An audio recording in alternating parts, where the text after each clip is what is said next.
बाजारोजी होतीच तर बने मजा आती. त्या बाजारोजी वाल्याला फकत म्हणी गिरस्ती एक गाणे म्हणून भाई महाराज कहा विचारावा चलिए एक गाने विचारावा बिन पैसा के घर सुना दी दूसरिया बल बहुत बहाना बना महाराज संजागत कुछ उम्मीद नहीं करे हमारे घर गृहस्थी कैसे चले. अब बात सकते है भाई अपने घर की रिश्ती छोड़ के अपना काम धाम छोड़ के आए बेचारे. वो तो धन्यवाद के पात्र हैं कि मन पर आ गए और अपना प्रस्तुति दे रहे हैं. पर इन्हें भी तो अपने घर चलाने के लिए चाहिए. हमारे अध्यापक पाठक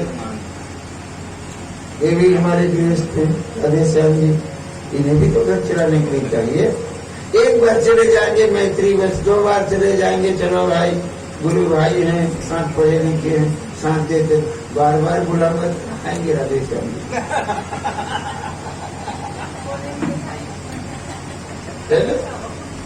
कहेंगे खुद को तो चाहिए नहीं और अपने साथ हमें भी कुछ नहीं दिला गया.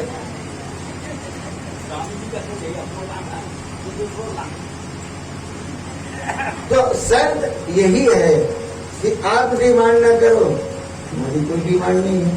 आप डिमांड करोगे तो हमें भी डिमांड करना पड़ेगा क्योंकि इन सबको देने के लिए.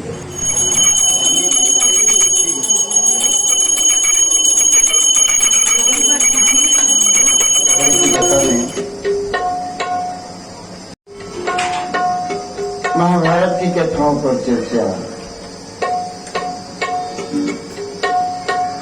नैमिषारण्य में विराजमान ऋषि मुनियों को सृष्टि करने लगे कि हे ऋषि मुनियों महाभारत का युद्ध समाप्त हो चुका था. धृतराष्ट्र के 100 पुत्र कौरव मारे जा चुके थे. पांडवों में श्रेष्ठ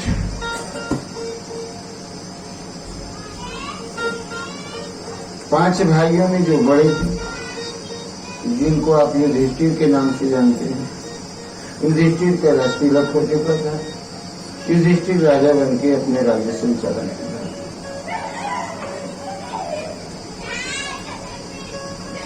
भीम जब भी मौका पाए तो धृतराष्ट्र का अनादर ही करे.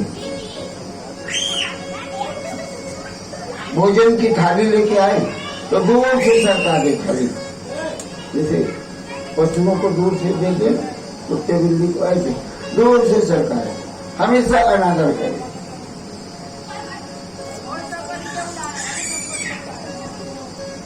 ऋषि मुनि लोग इस कथा प्रसंग को सुने तो प्रश्न करते हैं कि पांडवगण तो धर्म मार्ग के अनुयायी हैं, फिर ये भीम धृतराष्ट्र का अनादर क्यों करता था, उनका तिरस्कार क्यों करता था, भोजन की थाली सरकार के क्यों देता था. हुआ ये कि कौरवों को मारने वाला अकेला भीम था. यहाँ तक कि जयद्रथ की उसने दोनों बाह उखाड़ डाला था. दुर्योधन के उरु पर जंगे पर उसने गदे का प्रहार करके उसके पूरा दोनों जान तोड़ डाला था.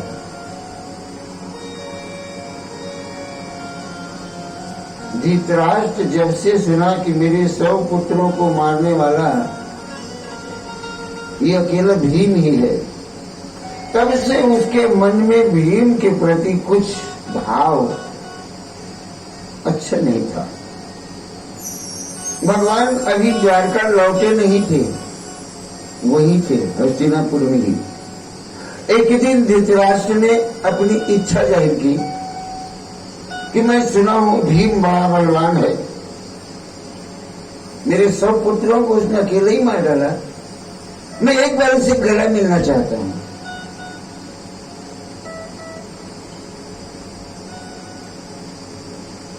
जब भगवान द्वारकाधीश इस बात को जाने कि धृतराष्ट्र भीम से गला मिलना चाह रहे हैं, तो भगवान तुरंत विरोध कर दिए, कहे भीम को धृतराष्ट्र के पास बिल्कुल लेके नहीं जाना है। युधिष्ठिर ने कहा पिता समान है, बड़े पिता है, पिता के बड़े भाई हैं, अग्रज हैं, और मिलना चाहते हैं तो क्या आपको आपत्ति है? भगवान ने कहा आपत्ति मिलने में नहीं है, मगर मिलने का जो उद्देश्य है वहां आपत्ति है। बोले उद्देश्य क्या है? बोले मैं बताऊंगा। भीम को सीधे उनसे नहीं मिलाना है, तो कैसे करें भीम? तो कहे भीम की पुतला है यहाँ, लोहे की पुतला जो दुर्योधन ने बनवाया था कि कभी भीम के साथ मुझे लड़ने का मौका मिलेगा तो मैं भीम को ऐसे मारूंगा, ऐसे गदा प्रहार करूंगा। तो भीम का वो एक पुतला बनवा के रखा है लोहे का, और उस पर रोज वो प्रैक्टिस करता था, अभ्यास करता था कि कभी युद्ध होगा तो ऐसे मारूंगा भीम को।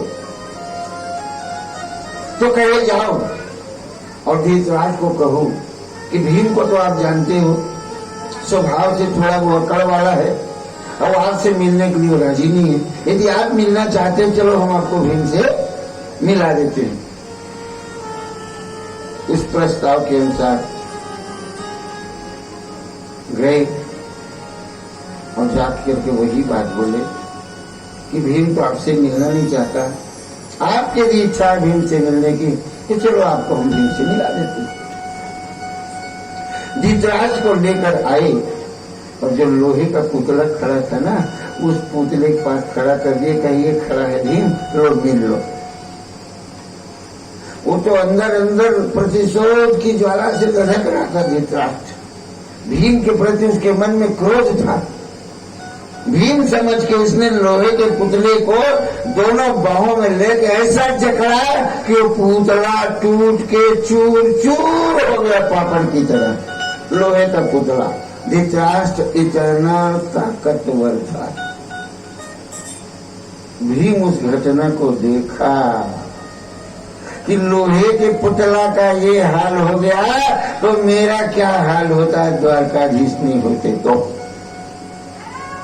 तब से भीम भोजन की थाली भी लेके जाए तो सरका के देता था। ले अंदर, कहे ले अंदर खा ले, भोजन लाया।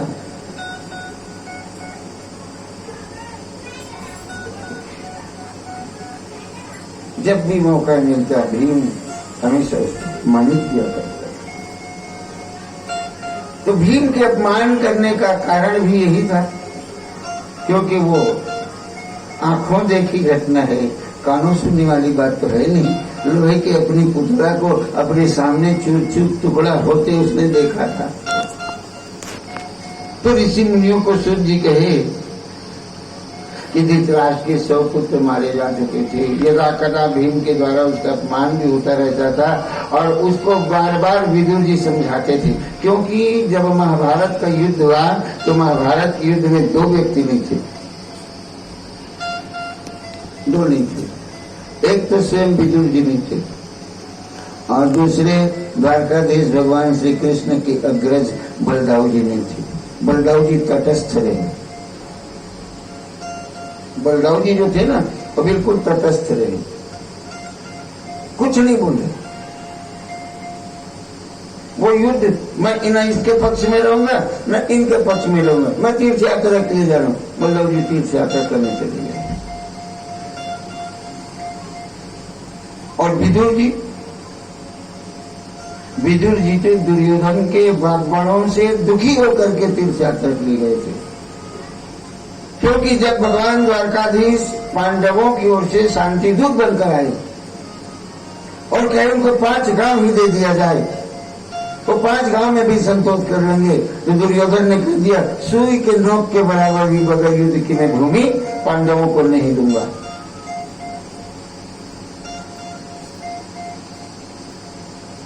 तो युद्ध होना तो निश्चित हो गया, फिर तो युद्ध होना ही होना है।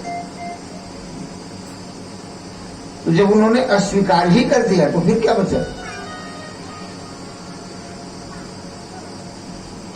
उस समय विदुर जी ने अनुमोदन किया था पांडवों के पक्ष में कृष्ण के प्रस्ताव का। तो दुर्योधन ने बहुत भला बुरा कहा विदुर जी को, खाते हमारा हो और गुणगान उनका गाते हो, जिस थाली में खाते हो उसी में छेद करते हो। का कहना है मातृ समम गुरु नास्ति एकादश्यम समम व्रतम। एकादशी से बढ़िया कोई व्रत नहीं है और मां से बड़ा कोई गुरु नहीं है। हर संतान की दृष्टि मां प्रथम गुरु है। मां चाहे तो बेटे को जो चाहे बना सकती है, डॉक्टर चाहे डॉक्टर बना सकती है, इंजीनियर चाहे इंजीनियर बना सकती है, पंडित चाहे पंडित बना सकती है, चाहे गंगा बिरला लुटेरा भी बना सकती है, क्योंकि मां प्रथम गुरु है। क्योंकि मां से बच्चे का संपर्क सर्वाधिक होता है। जन्म के पहले से ही उसका संबंध मां से है, मां से संपर्क है। मूल से जीव बना, जीव बन के दुनिया में आया तो उसका सतत संपर्क कहां से है? मां से है। और मां के प्रति लगाव ज्यादा होता है। तो मां चाहे तो अपने बच्चे को जो चाहे से बना सकती। वो भी एक मां थी सुनीति, वो भी एक मां थी सुनीति जिसने अपने बेटे ध्रुव को ऐसी शिक्षा दी कि साक्षात भगवान नारायण का साक्षात्कार कर लिया उसने। वो भी एक मां थी।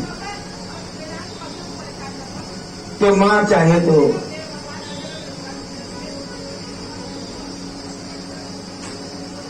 ममता बस। परिणाम क्या हुआ? परिणाम सब जानते हैं। कई जो सर्वाधिक राम को स्नेह करती थी, पुत्र मोह में आकर के राम को वनवास और भरत को राजगद्दी मांगी। परिणाम आज तक लोग कई को दोष लगाते हैं। ममता के ही कर जश्न रनसवा। ऐसे कौन है जो ममता बस अपने यश को अपयश में परिणित नहीं किए?